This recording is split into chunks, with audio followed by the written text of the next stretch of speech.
Neste programa, nossa intenção é tratar das questões relativas ao ensino e à aprendizagem do sistema de escrita alfabética.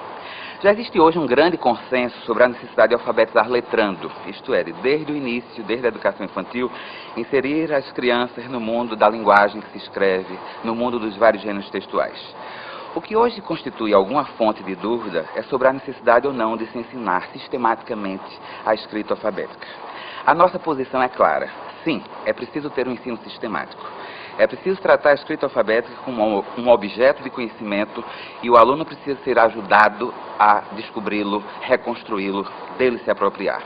Para isso, neste programa, valendo-nos de contribuições diversas, sobretudo as da teoria da psicogênese da escrita e dos estudos sobre consciência ou reflexão fonológica, nós vamos propor uma série de alternativas que permitem um ensino sistemático do sistema de escrita alfabética.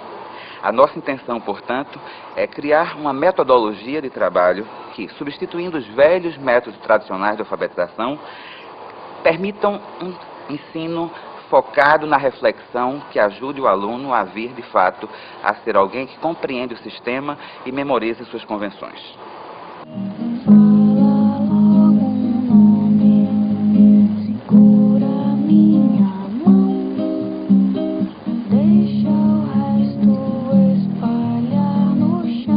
Até hoje é muito comum usarmos certas expressões como código, codificação, decodificação, para nos referirmos ao que é a escrita alfabética e o seu aprendizado.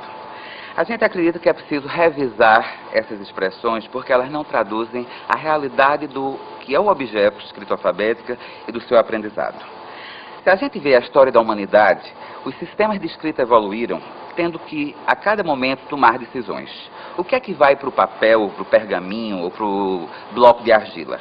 É o significado da palavra que se quer colocar ou é a sua pauta sonora, a sequência de sons? Esse é o grande enigma que constitui a propriedade de um sistema de notação como é a notação alfabética. As crianças não vão ter que decorar simplesmente que letra corresponde a qual som, mas elas vão ter que compreender o que é que esse sistema coloca no papel. São os significados ou as sequências sonoras. Além disso, elas vão ter que responder a perguntas como é que isso funciona? As letras vão substituir sílabas ou unidades menores correspondentes a sons internos das sílabas? Quais são as sequências de letras permitidas? As letras podem se repetir? Uma letra pode estar em duas palavras ao mesmo tempo? Eu me lembro quando eu achava que a letra F só servia para o meu nome, Fátima. Eu lembro que eu achava que ela era minha. E como eu me choquei quando eu descobri que tinha um vizinho, Fernando, que a letra era dele também. E ele ainda, para zombar de mim, ele dizia que era dele porque ele é mais velho. Mas eu sei que também, a partir desse fato, eu tive que pensar que a letra não era minha, que ela servia para outras palavras. Eu lembro dessa letra, a letra do meu nome, eu vi ela em todos os cantos. Assim, eu vi uma cerca de madeira, tem um pauzinho assim, eu isolar tudo e fazer um F ali com aquelas madeiras. Olhar para o telhado e as madeiras eu separar. Na rua, em qualquer lugar, não precisava ser a letra, eu isolava qualquer desenho que estava em volta e mentalmente formava a figura da minha letra. Por que responder o que vai aqui dentro? Isso, para um adulto, parece muito estranho. De fato, são as propriedades do sistema notacional. Um sistema simbólico convencionalizado com uma série de princípios gerativos que permitem construir novas palavras e que, na nossa concepção, a escola precisa ajudar o aluno a compreender. Ou seja, a descobrir, a reinventar as propriedades desse sistema.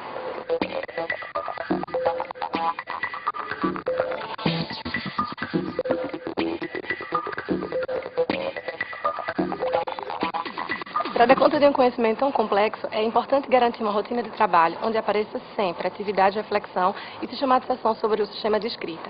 É importante garantir uma rotina com atividades diversificadas, onde o aluno vai sempre entrar em contato com explorações no nível da palavra de diferentes formas. Nós pensamos num conjunto de 4 tipos de atividades diferentes que podem auxiliar nessa reflexão. Um primeiro tipo de atividade seriam atividades com palavras estáveis, com palavras que os alunos já conhecem. Um segundo tipo de atividade seria um conjunto de atividades onde o aluno fosse levado a refletir sobre as unidades menores presentes dentro das palavras. Um terceiro tipo de atividade seria, ainda com palavras estáveis ou não, momentos de reflexão sobre as correspondências grafofônicas. E o último tipo de atividade, e sempre, atividades constantes e diversificadas, onde o aluno fosse levado a refletir e sistematizar os conhecimentos sobre o sistema de escrita alfabética. As palavras estáveis são palavras que as crianças aprendem globalmente, embora ainda não dominem o sistema alfabético. No momento em que elas aprendem os nomes delas próprias, elas podem usar as letras iniciais desses nomes para escrever outras palavras que contenham pedaços similares. É papel da professora ajudar a criança a saber que essa informação pode ser usada. A professora pode, por exemplo, ao colocar uma situação de escrita de uma palavra, perguntar: alguém aqui na turma começa, ou o nome começa com esse mesmo pedacinho?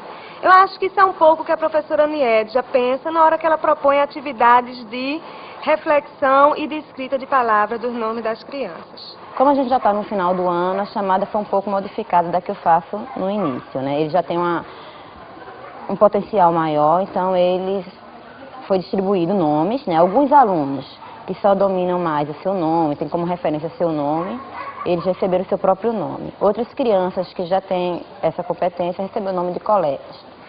Então já foi cortadinho, né, no alfabeto móvel, para que eles formassem o nome dos colegas e só depois colocar no quadro de pregas, de acordo com a ordem alfabética.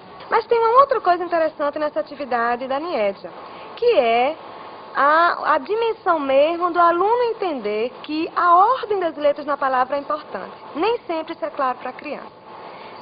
Por exemplo, a gente encontra com frequência crianças escrevendo secola no lugar de escola, mesmo crianças em etapas mais avançadas. Então, essa atividade de ordenar faz com que a criança vá percebendo que a ordem das letras na palavra corresponde à ordem dos fonemas na pauta sonora. Então, essa equivalência aí de ordem é um dos princípios primordiais na construção do sistema alfabético. O conhecimento das unidades da palavra é fundamental e outras atividades podem levar a essa compreensão. Ainda em relação ao trabalho com palavras estáveis, especificamente em relação ao nome dos alunos, é fundamental que a professora desenvolva atividade de comparação entre nomes, considerando quantidade de sílabas e quantidade de letras. Então, por exemplo, 2 nomes como Aida e Francisco, ambos possuem 3 sílabas, mas apresentam quantidade de letras bem diferentes. Aida tem 4 letras e Francisco 9. Então, esse tipo de reflexão leva a criança a compreender que as palavras são formadas por unidades menores, que são as sílabas, e que estas, por sua vez, são formadas por unidades menores, que são os fonemas, e são grafados através das letras.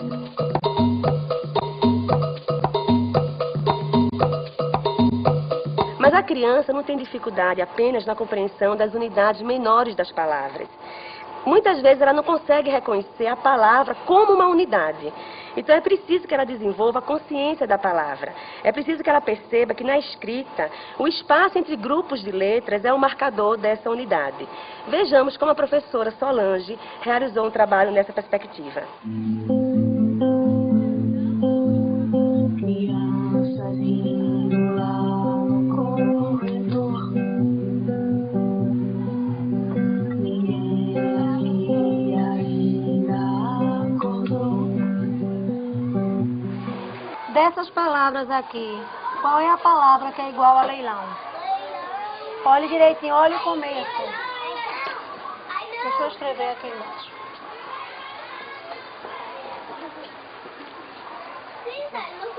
Você vai procurar. Pessoal, deixa eu Sérgio achar. Você vai procurar, olha, nesse verso aqui, a palavra que é igual a essa. Veja como é que ela começa, veja como é que ela termina. Você olhe para aí e olhe para essa. Não, aqui tem 1, 2, 3, 4, 5. Eu quero saber somente a que é igual a essa daqui. Começa com L. É, procura onde é que tá. Pessoal, deixa o Sérgio procurar. Pronto, aí veja depois a outra letra. É igual. É igual, Sérgio? Não, aqui. É igual? Aqui. É igual a essa? E agora?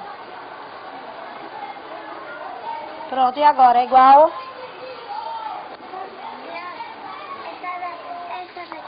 Essa daqui tá onde? Pronto, é a letra A. E essa daqui? Pronto, então, essa daqui é essa palavra? É ou não? Então marque ela. Não, ela começa onde, Sérgio? Ela começa na letra L.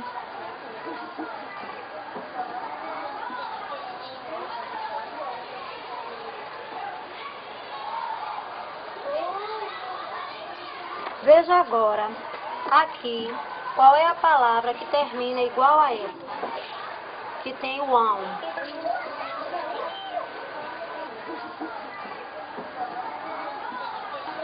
Ela vem até aqui, ó. Aqui é o ponto de interrogação.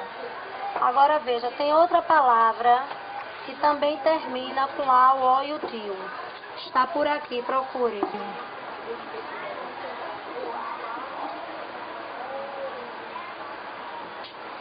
Pronto, marque ela. Ele vai ter vez. Não, ele só tá uma vez. Tá marcando as palavras que rimam. Outras duas palavras que rimam. Jardim, jardim. Agora é lendo. Jardineiro, formigueiro. Jardineiro, formigueiro. Jardineiro e formigueiro. É, o ponto de interrogação não. Pronto, e agora procure formigueiro. Formigueiro começa com o quê? Na tua cabeça. E se não for esse U? Na tua cabeça tá. Se não for esse U? Na tua cabeça. Hein, Emerson? Então procure formigueiro. Emerson, na tua cabeça. Calma, ele está procurando.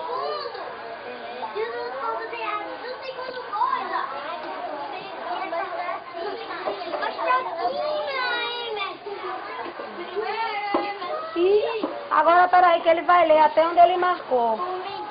Lê até onde você vê se você marcou a palavra toda. Marcou toda? Leia de novo. Vá lendo e vai me mostrando. Leia.